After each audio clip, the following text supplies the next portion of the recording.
the reason that we are here today, we are capturing stories of answered prayer. Yes. That sounds pretty basic, but guys, this is wild. What's this all about? This is all about the fact that we have a God who really does hear our prayers and who really does answer, and that normal people can pray powerful prayers. So I'm hoping that what we'll do in this time is I'm just going to pick your brains through some of your stories. We're going to pass about the mic to different guys on the team, and may this increase your faith. Like, if you're someone that thinks, oh, God doesn't hear my prayers, or like, I've never seen major breakthrough or something like that, can I just stir some curiosity as you hear this? Because God really does this kind of stuff still today. So that's what we're doing. Yeah, it's so good. So, like, I don't know, hit us off, Kiyana. Yeah, well, my story is a little bit interesting because I feel maybe a lot of people in the body of Christ can relate to this. I'm not sure, but I always like struggled a little bit with evangelism. A little bit like it's a bit scary to just go up to someone. How do you really start a conversation? And I've had this kind of, in the last couple of years, this increased sense of, I think I really just need to step out and do it, but I don't really always know how. And almost feel this burden like, oh, I must be failing God because I'm not doing evangelism enough, which is obviously not true because God is so kind in his leading. But I had this kind of sense of, oh, every person I see, I should have evangelized to. So I was sharing with a leader one time, and she just said to me, oh, do you know what I just started doing in my life was asking God to give me divine opportunities. And so I was like, okay, that does take a lot of pressure off to, you know, evangelize instead of evangelizing to every person you've ever met. And so I just started asking God, would you give me divine opportunities whenever I go out? And at this point, I was living for a short period of time in Kona, Hawaii, and I would go surfing every Saturday. It was amazing. I loved it. That sounds like a not bad life. Yeah, that was awesome. So I would go surfing, and I'd been praying this kind of week, God, would you give me divine opportunity? And so I go out surfing, and there was this man out on the waves, and I was a little bit unsure how to read the situation, if I'm honest, at first. So he like had said hello to me on the waves, and I was like, yeah, hi, like bit unsure. And then we came off our boards, off the waves, and we were getting ready to leave. And the man was actually parked like right next to us. So it was me and one of my friends, and he kind of just like struck up a conversation with us. And so at this point I was like, okay, so maybe this isn't a weird situation. Maybe he's just a friendly guy. And I basically found out he was from Brazil, and I had just gotten back from leading an outreach team to Brazil. So we got to connect. He was like, what were you doing in my country? I was like, wow, I'm a missionary. I was actually there to share the love of God. And a lot of people in Brazil, they have kind of a background of Catholicism, or they know about God, they know the gospel, but they've never actually had encounter with the living God. They just know about him. It's very cultural, not very personal, and so personal salvation maybe isn't so much happening in the nation as much as knowledge is.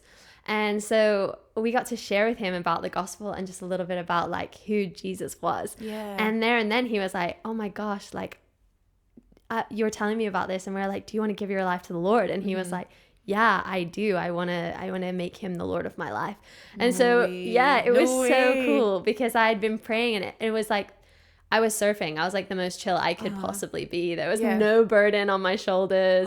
And God had just answered this prayer of being like, okay, would you give me a divine opportunity that I could actually share with people, and it not be this burden upon me where I'm walking around like, is it you? Is it you? Is it you? It's like, oh, actually, God, you just opened the door. And this man just gave his life to the Lord there and then. That is incredible. That is so cool. It was amazing. I love it. And what I love about that story is as well is it just shows God works with you on such a personal level. It's not like things like evangelism. It's not meant to be this forced, like awkward thing. No. It's like God's like, no, I have a person in mind that I just want you to talk to. I'm just going to set it up right. And there we go. That's incredible. And it was cool because it was like, it wasn't like I was standing there feeling like, oh, I definitely know I'm supposed to share the gospel, but I just recognized, oh, I've been praying this prayer and an opportunity has opened.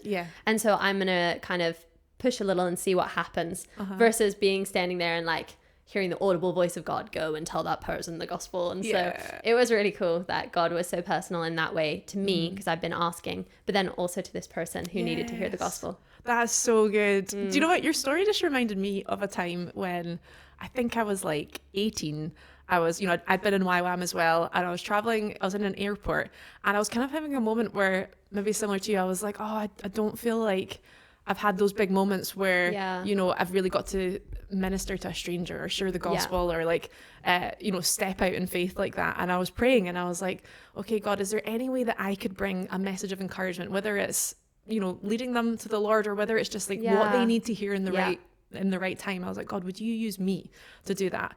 And so I'm walking through this airport and I was just imagining that would happen like, I don't know, when I got off the plane or got home or the next day or something like that. But anyway, I happened to be wearing a hoodie. It was actually like the my team's outreach hoodie that we all had. Oh, that's so fun. Yeah, and it had on it the Nepal flag. Oh, cool. Yeah, but on the Nepal, or next to the Nepal flag, I don't know why we did this, but we'd put like a cross because it's like, oh, it's our outreach hoodie. We're going to have the Nepal flag and then a cross because that represents what we're into, you know. Anyway, I was wearing this hoodie walking through the airport and the guy who was working at like the, what do you call it, security, when you put your bag through the thing, he stopped me. He's like, oh, excuse me, have you got a second? And I thought, oh, right, my bag's been beeped or something. I need to go and chat to him. When I chat to him, he's like, can you tell me about what you're wearing? And I thought, oh no, because I was looking at this guy thinking, he looks like he's Asian. He's maybe offended by my Nepal flag with a cross on it. And I'm like, oh, right, this is like, I don't know, this is a hoodie I had. And he's like, do you know Jesus? I'm like, yes.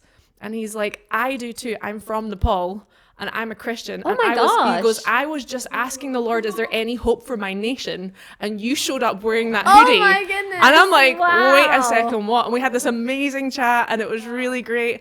And I walked away just like, I can't believe that just happened. And it made me realize, okay, sometimes it's not even the words you have to say. It's literally just right place, right time. Yeah. And he said to me, he used the words, I believe this is a divine appointment. Do you know what divine appointments are? I believe this is a divine appointment. And I'm like, all I did was show up in my hoodie and God used that. And so actually for me, that was, I guess it was a boost of faith, not just in that God actually hears my prayers and really acts, but even just broadening my perspective that God can use anyone in any moment. Yeah. You just need to be up for it, really. Yeah.